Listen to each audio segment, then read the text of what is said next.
হরে কৃষ্ণ, রাধে রাধে। নীলাচল নিবাসায় নিত্যায় পরমাত্মনে বলভদ্র সুভদ্রায় ভ্যাম জগন্নাথায় নমঃ। আমি শ্রী রাঘবেন্দ্র ঠাকুর, শ্রী জগন্নাথ ধাম দাসকিয়ারি মন্দিরের সেবক। আমাদের এই দাসকিয়ারি মন্দির গৌরান্ডি, ভানুরিয়া, পশ্চিম বর্ধমান, আসানসোলের অন্তর্গত।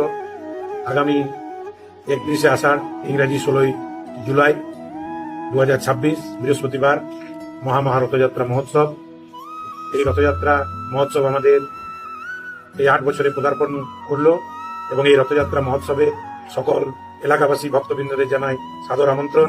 আগামী 31শে আষাঢ় 16ই জুলাই মহা মহোৎসবে শ্রী জগন্নাথ, বলদেব এবং সুভদ্রা মহারানী 3টি রথে চেপে তার মাসির বাড়ির উদ্দেশ্যে রওনা দিবেন এবং আপামর জনগণকে তাদের কৃপারু বর্ষণ করবেন। আপনাদের সকল ভক্তবৃন্দদেরকে আমরা আমন্ত্রণ জানাচ্ছি এই রথযাত্রা মহোৎসবে।